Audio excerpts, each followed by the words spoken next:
그들이 전에 맹인이었던 사람을 데리고 바리새인들에게 갔더라. 예수께서 진흙을 이겨 눈을 뜨게 하신 날은 안식일이라. 그러므로 바리새인들도 그가 어떻게 보게 되었는지를 물으니, 그 사람이 진흙을 내 눈에 바르매 내가 씻고 보나이다. 바리새인 중에 어떤 사람은 말하되, 이 사람이 안식일을 지키지 아니하니 하나님께로부터 온 자가 아니라. 죄인으로서 어떻게 이러한 표적을 행하겠느냐?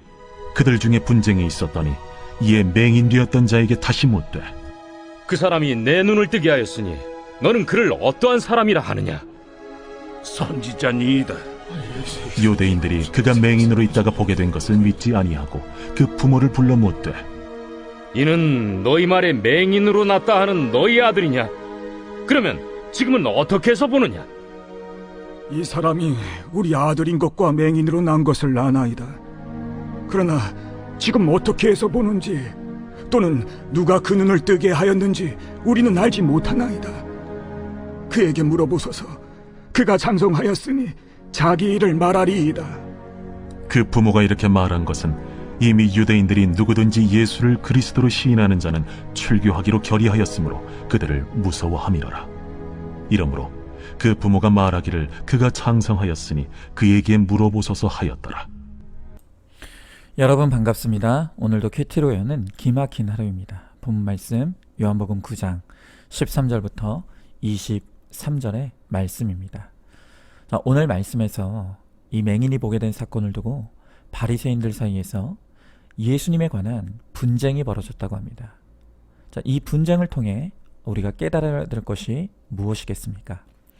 오늘 13절부터 17절의 말씀을 보니까 날 때부터 맹인된 사람이 이 눈을 뜨게 된 기적을 목격한 사람들이 그를 바리새인에게 데려갔다고 합니다. 이 바리새인들은 누가 당신을 고쳤는가를 물었습니다. 그때 맹인은 예수님이 자신을 고쳤다고 대답합니다. 그러자 이 대답을 들은 바리새인들 사이에서 예수님의 정체에 대한 분쟁이 벌어진 것입니다. 이 바리새인의 한 무리는 그가 하나님께로부터 온 자가 아니라고 하고, 또 한 무리는 그가 하나님께로부터 온 자가 맞다고 하는 것입니다. 이상하죠? 분명 이들은 같은 예수를 보고 있는데 왜 이렇게 전혀 다른 시각으로 예수님을 바라보는 것입니까? 오늘 이 바리새인들이 분쟁하는 모습을 통해 성경이 우리들에게 묻는 중요한 질문이 있습니다. 그것은 누가 과연 진짜 맹인인가 하는 것입니다. 과연 진짜 맹인이 누구냐는 것입니다. 우리가 지금 주일에 나누고 있는 창세기 말씀을 보면 뱀의 유혹에 넘어간 아담과 하와가 선악과를 따먹게 되죠. 그런데 그들이 선악과를 먹자 가장 먼저 일어난 일이 있다고 했습니다. 그것이 무엇인지 기억하십니까? 창세기 3장 7절에 보니까 그들의 눈이 밝아지는 일이 일어났다고 합니다. 여러분, 이 눈이 밝아졌다는 표현만 놓고 보면 긍정적인 의미처럼 보이지만 사실 지금 이 표현은 사람에게 일어난 눈의 타락을 묘사하고 있는 것입니다. 선악과로 말미암아 인간에게 죄가 들어오자 죄에 대해서는 눈이 밝아졌지만 하나님을 보는 영적 시력은 그 순간 완전히 상실하고 만 것입니다. 그래서 이날 이후로 모든 인간은 영적인 것에 대해서는 완전히 시력을 잃은 맹인이 되고 만 것입니다. 그런데 어제 말씀에서 하나님은 진흙을 이 맹인의 눈에 발라 다시 보게 하셨죠. 여러분, 지금 이 예수님의 행동은 다른 것이 아니라 하나님께서 태초에 인간을 창조하실 때 흙을 빚어 사람을 만드신 바로 그 창조 행위를 재현하고 계시는 것입니다. 그러니까 예수님은 단순히 지금 이 맹인의 육적 시력을 고쳐주시는 것이 아니라 죄로 멀어져 버린 이 눈에 대한 재창조를 하고 계시는 것입니다. 바로 이 눈의 재창조를 통해 그 맹인이 회복한 것은 단순히 육적인 시력을 회복한 것을 넘어서서 죄로 멀어진 이 영의 눈을 뜨게 된 것이 바로 이 맹인의 회복의 진짜 본질인 것입니다.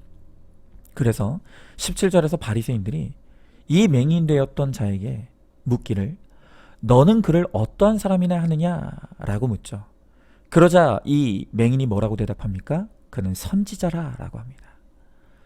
여러분, 이 맹인의 대답은 예수님이 하나님께로부터 온 분이라는 것을 표현할 수 있는 그가 할 수 있는 최선의 표현입니다. 그가 영적 시력을 회복하자 그의 눈에는 예수님이 하나님께로부터 온 분이라는 것이 확실히 보이기 시작하더라는 것입니다. 그런데 반면에 오늘 이 바리새인들 눈에는 아무리 봐도 예수님은 하나님께로부터 온 자가 아닙니다. 전혀 자신들 눈에는 이 예수님이 메시아처럼 보이지 않는 것입니다. 왜 그럴까요? 그것은 단지 그들이 예수님을 시기하거나 질투하는 차원의 문제만이 아닙니다. 그보다 근본적인 이유는 그들이 영적 소경, 맹인이기 때문인 것입니다. 영적으로 아무것도 보이지 않으니 그들은 육적 시각으로 요셉과 마리아의 아들 예수밖에는 볼 수가 없는 것입니다. 그러나 이제 이 맹인은 예수님으로부터 눈의 재창조를 받고 영안이 회복됐기에 그의 눈에는 예수님이 틀림없이 하나님께로부터 온 것이라는 것이 너무나 선명하게 보이는 것입니다. 자, 여러분, 1960년에 미국과 소련의 냉전이 한창이던 시절이 있었죠. 그런데 이 시절에 두 나라의 우주선 경쟁도 벌어졌었습니다. 그래서 1962년도에 소련이 먼저 유인 우주선을 발사했고 1965년도에는 미국이 우주선을 쏘아 올렸습니다. 자, 그런데 소련의 우주선에 타고 있던 가가린은 우주를 다녀온 후에 말하기를 지구는 푸른 빛이다. 그런데 주변을 둘러보았지만 아무 곳에서도 신은 보이지 않았다. 라고 당당하게 이야기했습니다. 그런데 미국의 우주 탐사선에 탔던 존 글렌은 같은 우주를 보고 온 후 이렇게 말했습니다. 나는 우주 여행을 하면서 우주의 아름다운 광경을 구경하였다. 그리고 우주에 가득한 하나님의 영광을 보았다. 여러분, 바로 이것입니다. 왜 같은 우주를 보았는데 한 사람은 아무 곳에서도 신이 보이지 않았다고 하고 한 사람은 같은 우주 속에서도 가득한 하나님의 영광을 보았다고 하는 것입니까? 왜 이런 시각의 차이가 발생합니까? 바로 그것이 영적 시력이 회복된 사람과 영적 맹인의 차이인 것입니다. 사도행전에서도 보면 스데반이 유대인들에게 설교를 하던 중 돌로 쳐 죽임을 당하게 됩니다. 그런데 바로 그때 그는 영안이 열려 하나님과 예수님을 보게 되었다고 합니다. 사도행전 7장 55절 56절 말씀에 보니까 이렇게 기록되어 있습니다. 스데반이 성령 충만하여 하늘을 우러러 주목하여 하나님의 영광과 및 예수께서 하나님 우편에 서신 것을 보고 말하되 보라, 하늘이 열리고 인자가 하나님 우편에 서신 것을 보노라 한대.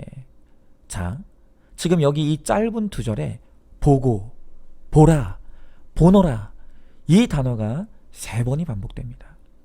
스데반은 죽음의 순간에 똑똑히 보았습니다. 하나님의 영광과 예수님이 하나님 우편에 서신 것을 그는 똑똑히 보았다는 것입니다. 그 순간 영안이 회복된 것입니다. 핍박 가운데서도 영안이 회복되어 하나님의 영광과 하나님 우편에 계시는 예수님을 보게 되니 그가 기쁘게 순교하게 되었다는 것입니다. 그리고 바로 그의 순교의 피로 맺은 열매가 그 대단한 바울 사도인 것입니다. 여러분, 바로 오늘 우리에게도 필요한 은혜가 바로 이 영적 시력이 회복되는 은혜입니다. 오늘 바로 이 영적 은혜가 회복되는 은혜가 우리 모두에게 절실히 필요하다는 것입니다. 지금 여러분 앞에 어떤 상황이 펼쳐지고 있습니까? 문제와 고난이 내 눈앞에 닥쳐 있지는 않습니까? 그래서 눈앞이 캄캄해지고 보이는 것이 없어 절망하고 낙심하고 있지는 않습니까? 그렇다면 지금 내가 영적 맹인인 것을 인정하고 보지 못하는 것을 회개해야 합니다. 그리고 하나님께서 내 눈을 열어주시기를 간구해야 합니다.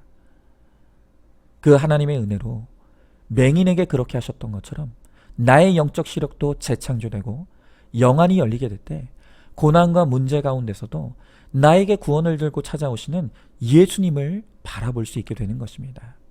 특별히 스데반이 성령 충만할 때 주님을 보았다고 했습니다. 성령 충만은 말씀 충만입니다. 우리가 우리에게 찾아온 고난과 사건을 말씀 앞으로 가지고 와서 그 말씀 앞에 서면 그때부터 눈이 열려 고난이 해석되고 바로 내 고난의 현장에 나와 함께 계시는 주님을 볼 수 있게 됩니다. 바로 그때부터 문제가 해석되고 어떤 고난도 망하고 죽을 사건이 아니라 나의 구원을 위해 허락하신 하나님의 축복의 사건인 것이 믿어지고 깨달아지는 것입니다. 바로 그것이 믿어지고 깨달아지며 해석되면 어떤 고난에서도 버틸 힘이 생기고 소망이 일어나고 영육 간의 회복도 일어나게 되는 것입니다. 저도 그랬습니다. 우리 안산중앙교회 분쟁이 한창 일어나고 있을 때 그 상황을 바라보고 있으면 아무것도 보이지 않았습니다. 그저 절망만이 느껴질 뿐이었습니다. 그런데 그 절망적인 상황 가운데 구속사의 말씀이 들렸을 때 내 고난을 말씀 앞으로 가져와서 하나님 앞에 묻기 시작했는데 그렇게 말씀 앞에 묻기 시작하니 나밖에 없는 줄 알았던 그 고난의 현장에 주님이 지금 나와 함께 계시는 것이 보이기 시작했습니다. 그리고 지금 이 고난이 내가 망하고 죽을 고난이 아니라 내가 거룩해지고 우리 교회가 거룩해지는 그 축복의 사건인 것이 해석되기 시작한 것입니다. 그리고 그저 말씀으로 눈을 열어 보게 하시는 그 내 죄를 회개하며 기다렸더니 하나님께서 저도 우리 교회도 살려주실 뿐만이 아니라 이제 이 구속사의 복음을 통해 새롭게 거듭나게 하시는 은혜를 베풀어 주셨습니다. 그러므로 우리가 오늘 이 말씀을 붙잡고 기도해야 될 것은 이 맹인처럼 하나님의 은혜로 나의 눈도 재창조가 일어나게 하시고 영안이 열려 주가 나와 함께 하시는 것을 보게 해주실 것을 우리 간절히 기도해야 합니다. 그래서 지금 내게 닥친 어떤 고난에서도 하나님과 예수님을 볼 수 있게 하시고 말씀으로 문제를 해석할 수 있는 눈을 열어주셔서 거룩과 구원을 이루어갈 수 있게 해달라고 그렇게 기도하시기 바랍니다. 또한 기도할 것은 지금도 영적 맹인이 되어서 죄악 가운데 헤매고 있는 사랑하는 가족들과 지체들을 위해서도 기도해야 합니다. 그들의 볼 수 없어서 하나님을 대적할 수밖에 없는 바로 그 모습을 불쌍히 여겨주시고 그들의 죄를 그들에게 돌리지 마셔달라고 속히 찾아와 주셔서 그들의 눈도 회복되어 주님을 볼 수 있게 해달라고 그렇게 내 가정의 구원을 위해서 기도하시기 바랍니다.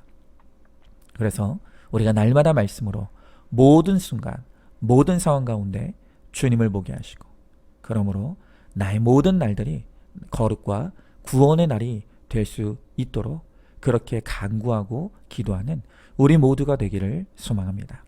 자, 질문해 봅니다. 고난 가운데 아무것도 보이지 않고 느끼지 않는 절망 가운데 있진 않습니까? 하나님께서 말씀으로 내 눈을 열어주셔서 문제가 해석되고 고난 가운데 나에게 찾아오신 주님을 볼 수 있게 해달라고 간구하시기 바랍니다. 오늘 하루도 온 우주와 만물에 충만한 하나님의 영광을 보며 감사하고 감격하는 하루가 되시길 바랍니다. 자, 오늘도 3월 4일 보석상자입니다. 예수님이 내게 오신 것을 어떻게 알 수 있습니까? 예수님이 오시면 말씀이 들리기 시작합니다. 교회를 아무리 열심히 나가도 말씀이 내게 들리지 않고 임하지 않으면 예수님을 죽이는 사람이 됩니다. 아멘. 오늘도 큐티로 기막힌 하루를 살아내는 하늘가족 공동체 우리 모든 성도님 되시기를 주님의 이름으로 축복합니다.